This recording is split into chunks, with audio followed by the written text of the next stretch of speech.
Hi, Zara. Good morning to you.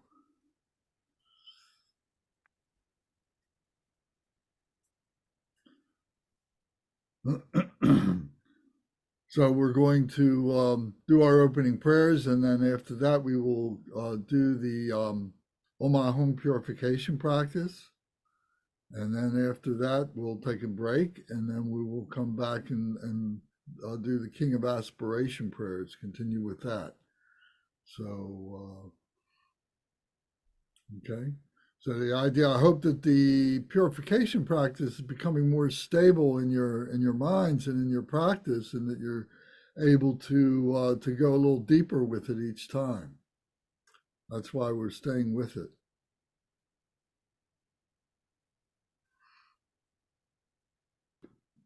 I'm benefiting from it. Thank you. Good.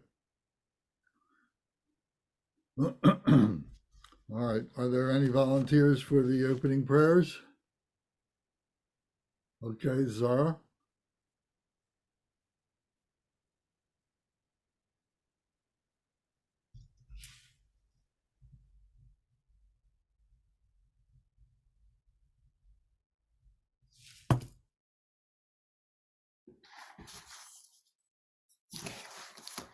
Good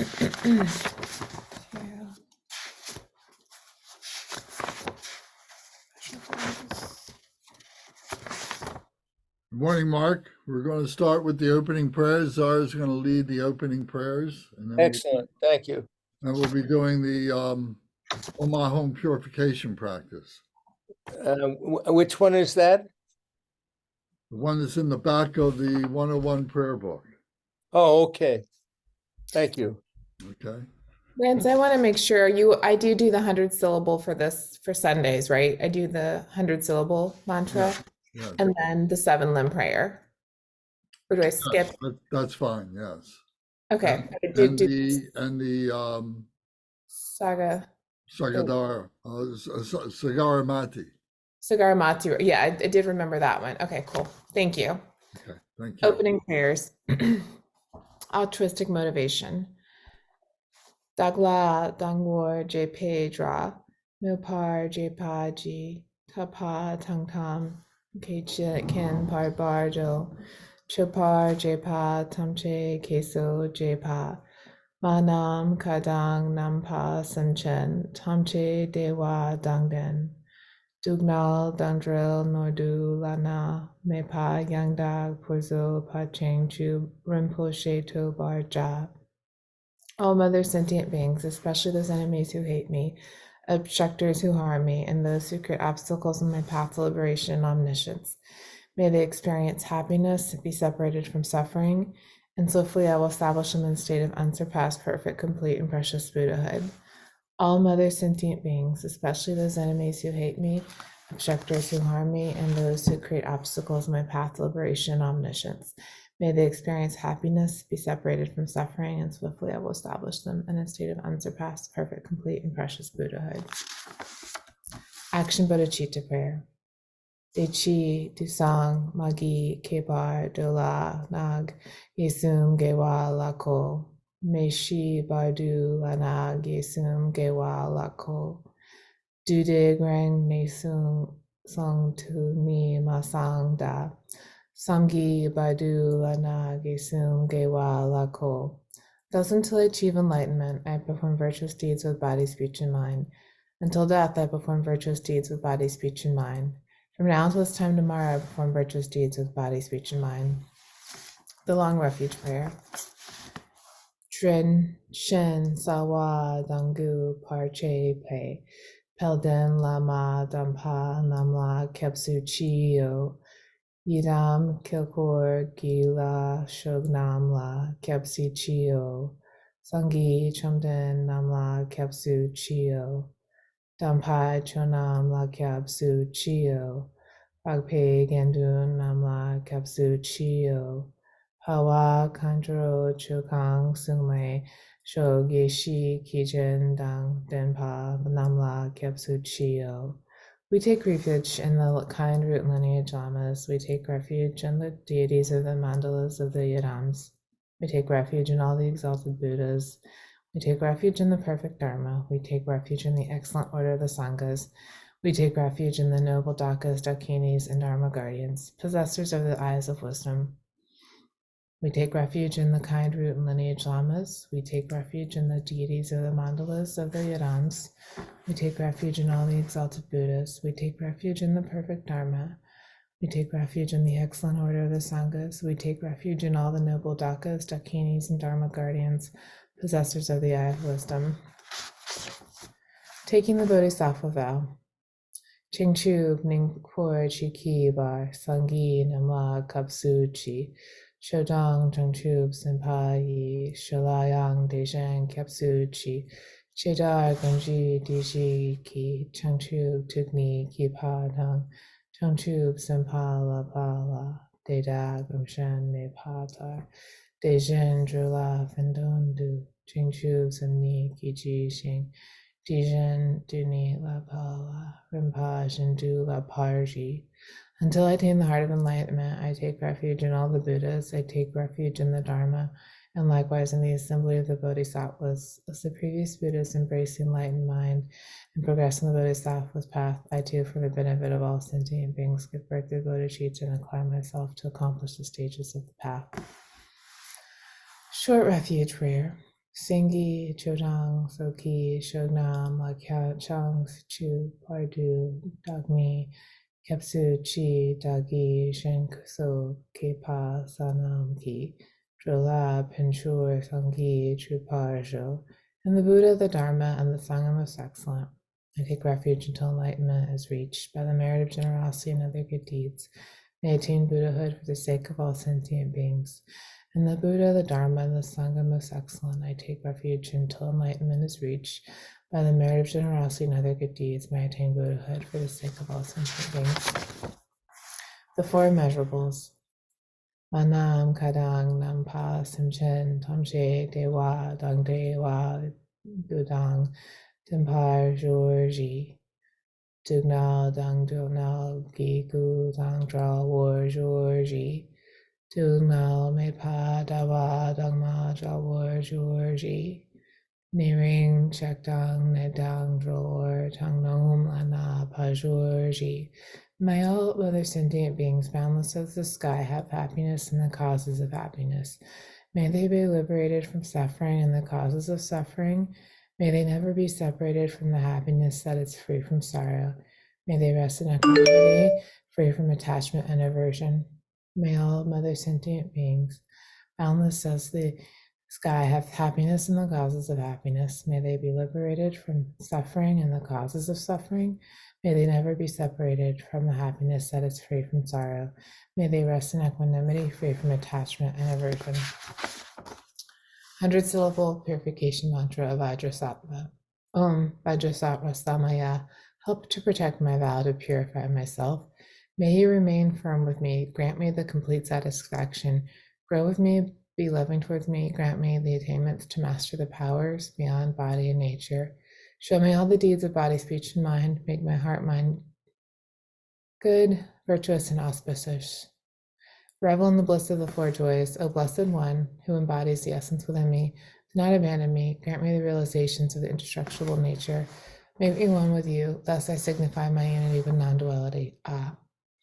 Om Vajrasattva Samaya Mana Palaya Vajrasattva Tenopa Tishta Drido Mebhava Sutta Kyo Mebhava Supa Kyo Mebhava Anarakto Mebhava Sarva Siddha Mi Pracha Sarva Karma Sutsami Sutsan Shriva Kurahang Ha Ha Ha Ha Ho Bhagawan Sarva Tagata Vajra Mami Munsa Vajra Bhava Maha Samaya Sattva Om Vajrasattva Samaya Manu Palaya Vajrasattva Tinopa Tishta Drido Me Bhava Sutta Kyo Me Bhava Supa Kyo Me Bhava Anurakta Me Bhava Sarva Siddha Mi Prayasha Sarva Karma Sutsami Sitan Shiva Kuraham Ha Ha Ha Ha Ho Bhagawan Sarva Tagata Vajra Mama Munsa Vajra Bhava Mama Samaya Sattva All.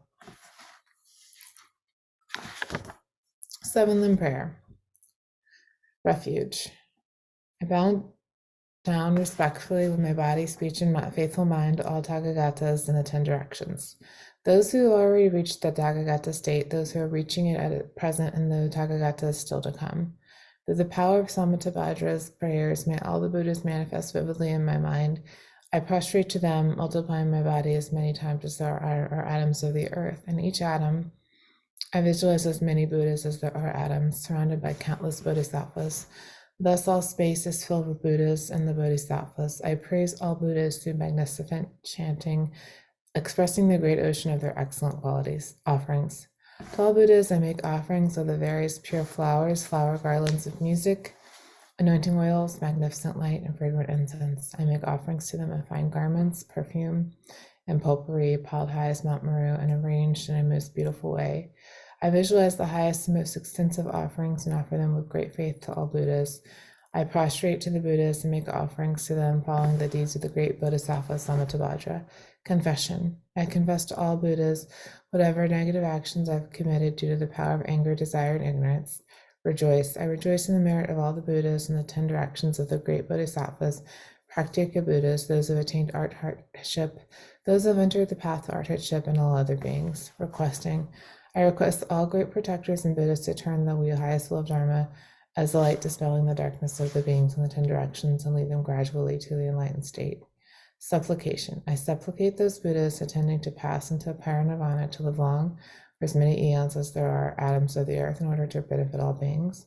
Dedication. Whatever merit I have gathered through prostrations, offerings, confession, rejoicing, beseeching, and praying for the sake of enlightenment of all sentient beings, all this I dedicate.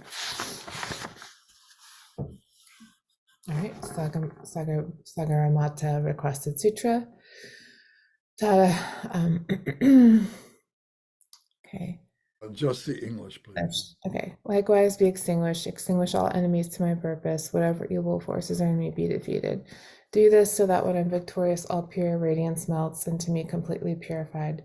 Take all this food and drink peacefully, enjoy it, and be satisfied, so that all obstacles may be destroyed. Be liberated from all obstacles. All general obstacles, maras, are defeated by this gesture of the Buddha.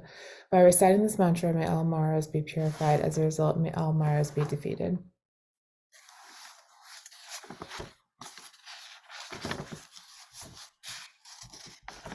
Thank you very much.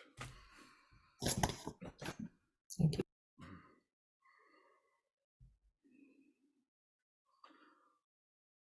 I think it's important to note that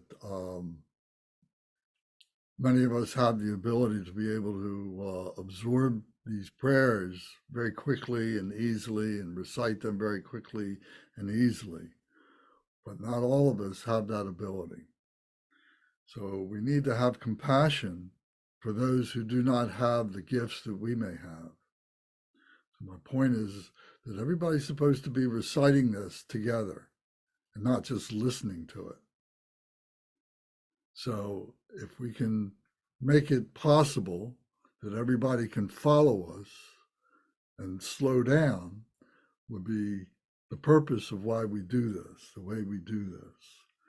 In the monasteries, these are done quite deliberately and slowly and so on like that. So we need to remember that and to be able to do that, and think of it that you're teaching your children how to speak and so on like that. So it's an important feature. So this is why we share the Umze job, from each week. Different people do this, and note that this gives us all an opportunity to share what we know and what it is that we need to brush up on. So this is compassion, is being able to do that. We're doing this for the benefit of others. Lance, did you want me to slow down? Is that also feedback for me? Yes, of course. Oh, okay.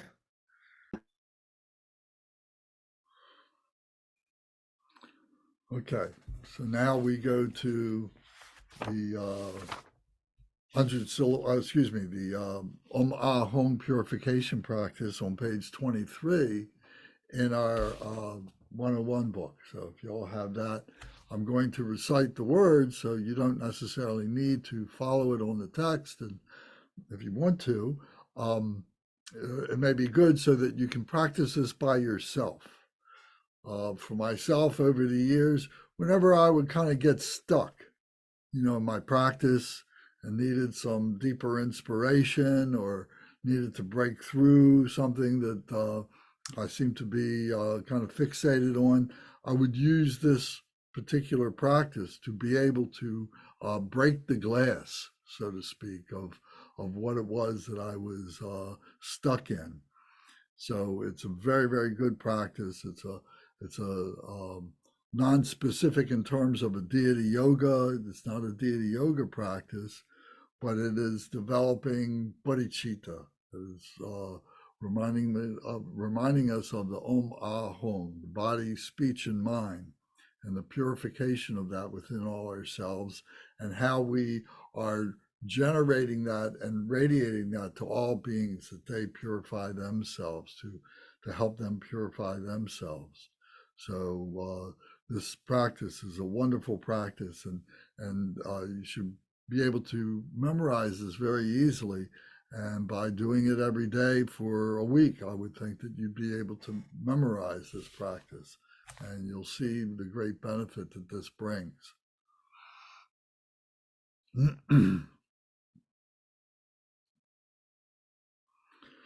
So we begin by sitting in the classic meditation position. Where did Zara go?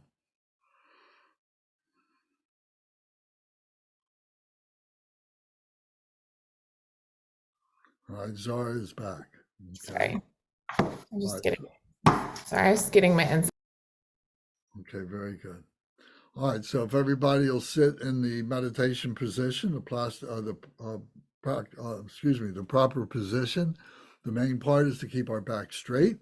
We're sitting on a cushion on the floor, our legs crossed, our back straight, our hands 4 inches below the navel at our abdomen, left hand up, right hand lying in the left hand.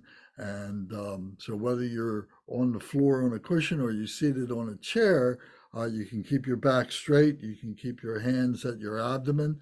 Your shoulders are back, and this pulls your hands right into your abdomen. So it's a very natural position sitting in this, with our head slightly tilted down, our chin down, and then our eyes open or closed. But in the beginning, it's best to keep your eyes closed.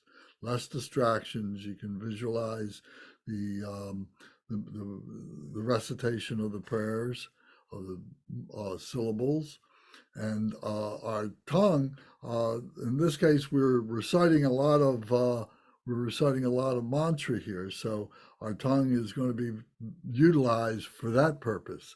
But when we go into the meditation part, then our mouth can be open or closed. Our tongue should be at the roof of our mouth behind our front teeth.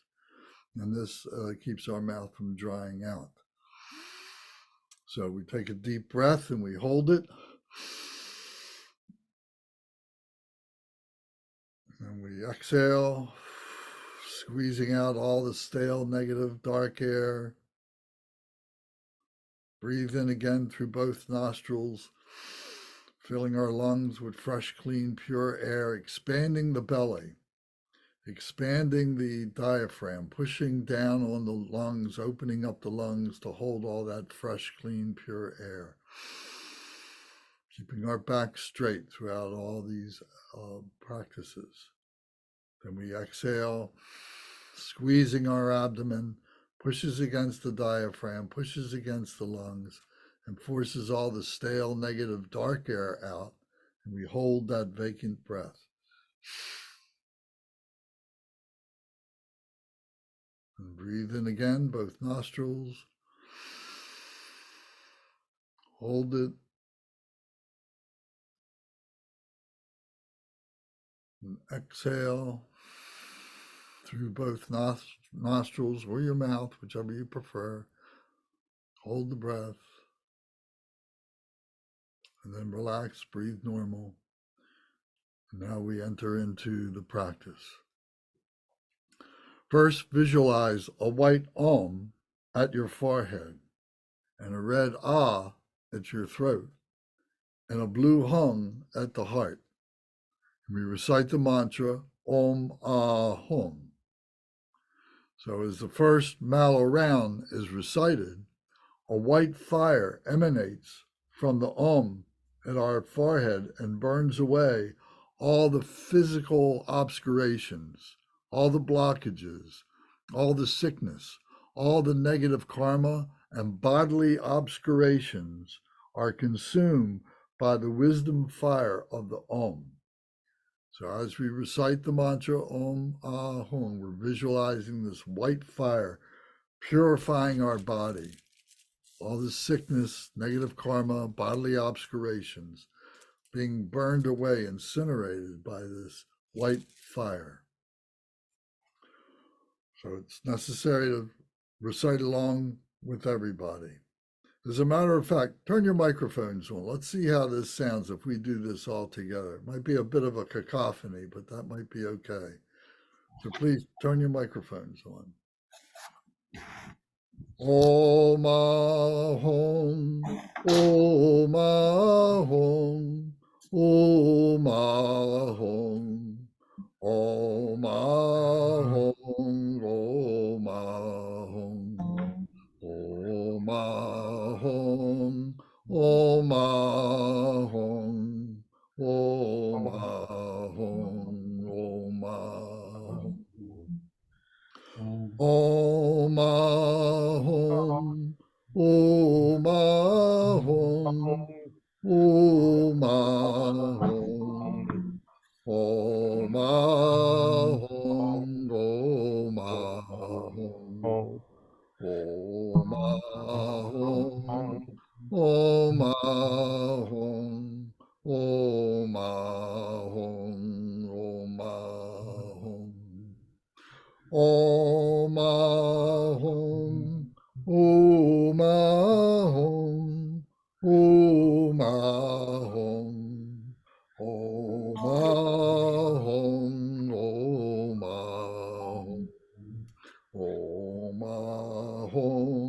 Om Ah Hum, Om Ah Hum,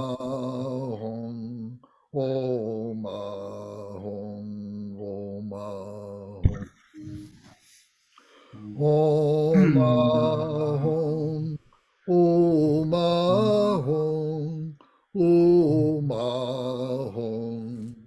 Om Ah Hum, Om Ah Hum, Om Ah Hum, Om Ah Hum, Om Ah Hum, Om Ah Hum, Om Ah Hum.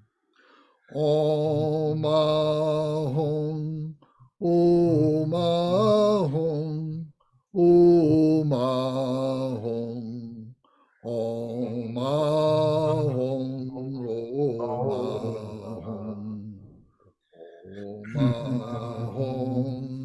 Om Ah Hum, Om Ah Hum, Om Ah Hum, Om Ah Hum, Om Ah Hum. Om Ah Hum, Om Ah Hum, Om Ah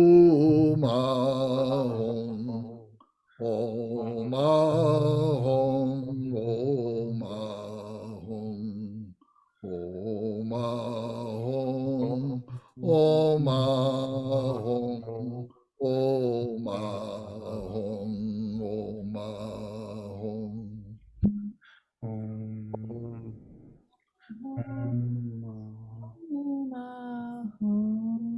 Om Ah Hum, Om Ah Hum, Om Ah Hum, Om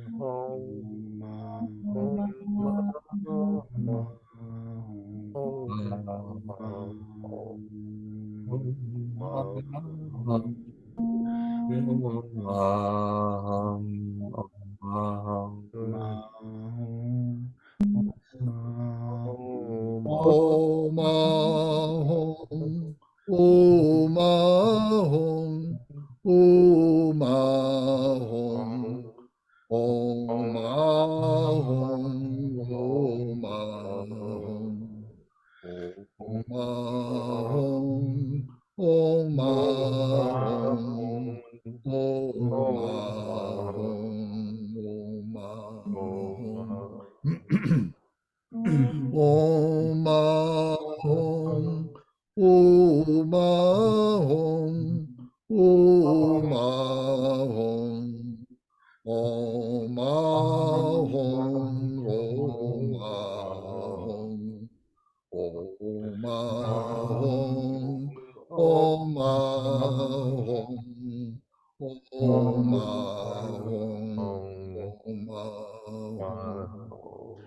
Om Hong, Om Hong, Om Hong, Om Hong, Om Hong,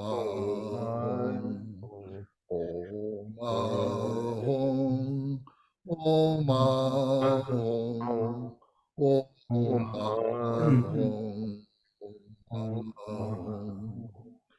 Om Hong, Om Hong, Om Hong, Om Hong, Om Hong,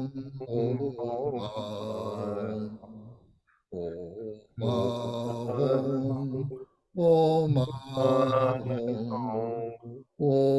Hong, Om Hong. Om Hong, Om Hong, Om Hong, Om Hong, Om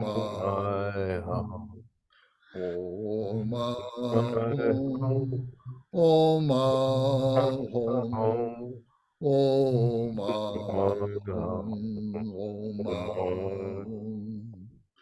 Om Hong, Om Hong,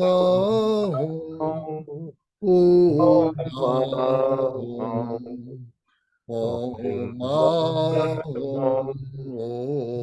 Hong,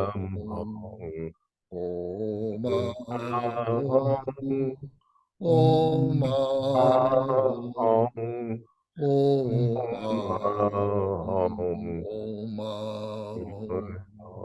Hong, Om Hong,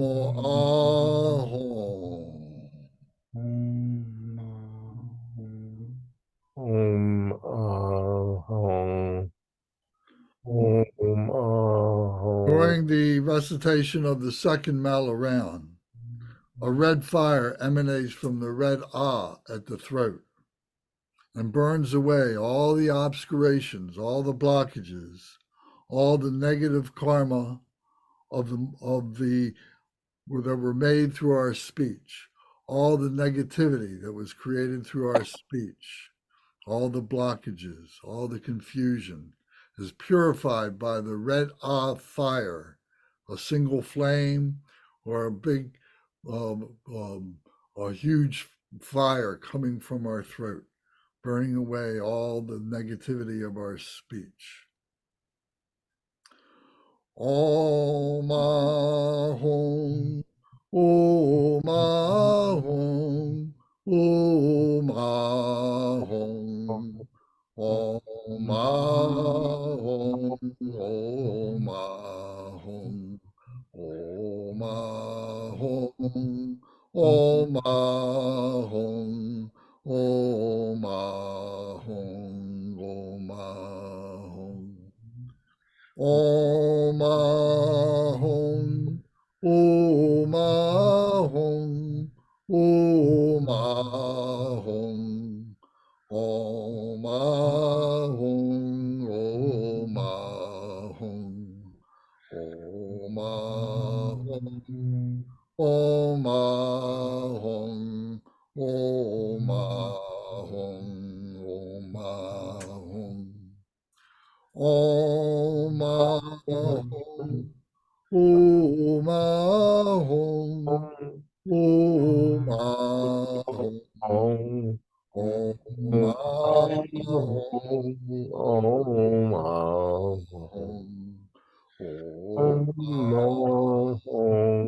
Om Ahong, Om Ahong, Om Ahong, Om Ahong,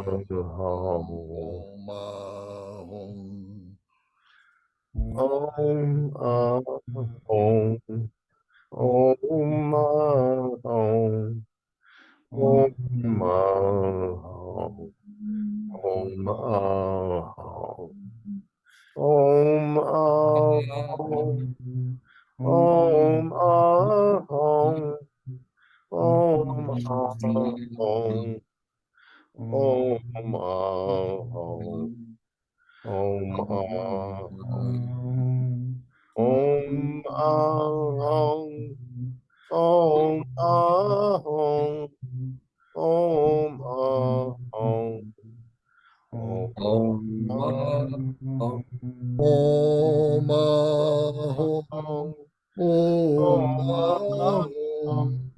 Om Ahum, Om Ahum, Om Ahum, Om Ahum, Om Ahum, Om Ahum, Om Ahum, Om Ahum, Om Ahum. Om Ahum, Om Ahum, Om Ahum, Om Ahum, Om Ahum, Om Ahum, Om Ahum, Om Ahum, Om Ahum. Om Ahum, Om Ahum, Om Ahum, Om Ahum, Om Ahum,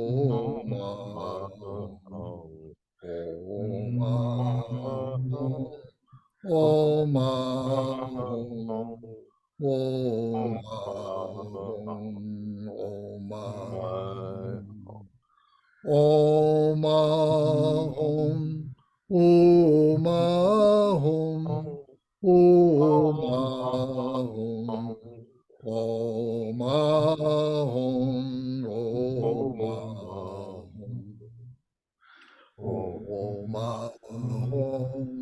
Om Ahum, Om Ahum, Om Ahum, Om Ahum.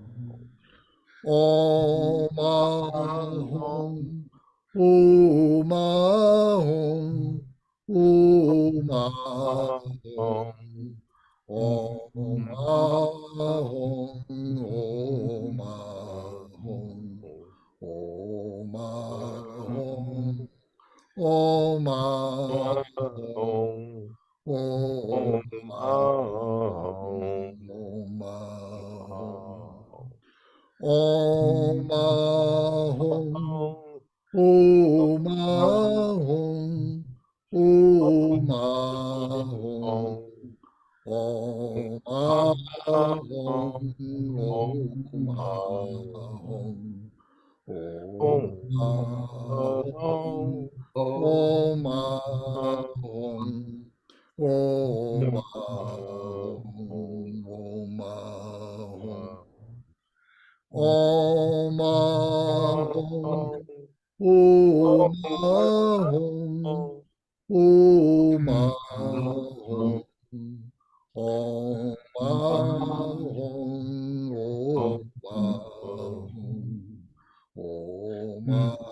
Om Ahum, Om Ahum, Om Ahum, Om Ahum. Om Ahum, Om Ahum, Om Ahum, Om Ahum, Om Ahum, Om Ahum, Om Ahum, Om Ahum, Om Ahum.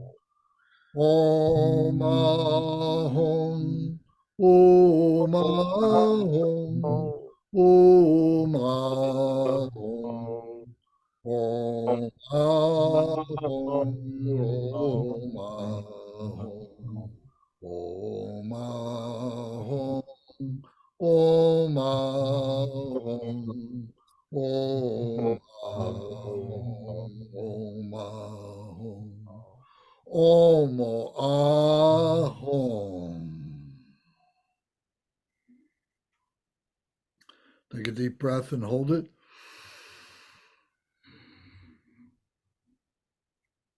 Exhale and hold it.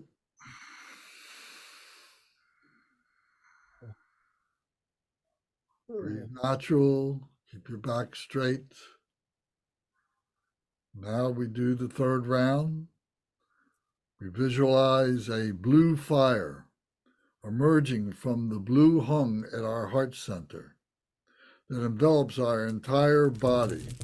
We can visualize our hands coming up over our head and our hands coming together as if a whole single blue flame envelops our body in that one single blue flame emerging from our heart. And all the negative karma and obscurations, all the blockages of the mind are consumed and burned away, purified in the single blue flame. Om Ahom, Om Ahom, Om Ahom, Om Ahom, Om Ahom, Om Ahom, Om Ahom, Om Ahom, Om Ahom. Om Ahom, Om Ahom, Om Ahom, Om Ahom, Om Ahom, Om Ahom, Om Ahom, Om Ahom, Om Ahom.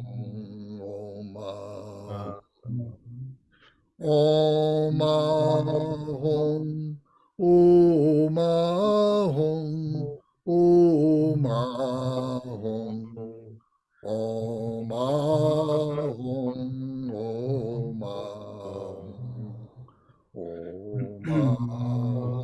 Ahom, Om Ahom, Om Ahom, Om Ahom.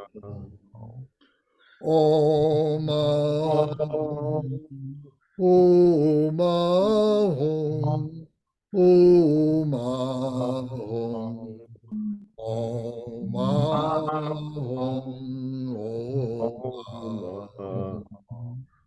Om Ahom, Om Ahom, Om Ahom, Om Ahom, Om Ahom. Om Ahom, Om Ahom, Om Ahom, Om Ahom,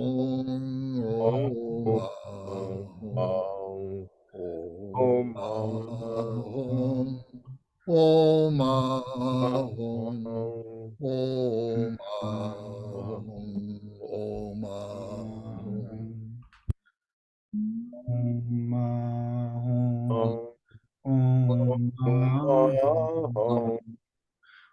Om Ahom, Om Om Ahom, Om Ahom, Om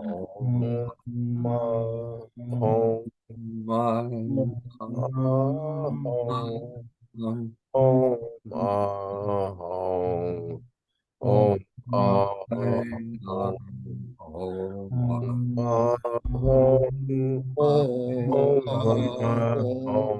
Om Ahom, Om Ahom, Om Ahom, Om Ahom, Om Ahom, Om Ahom, Om Ahom.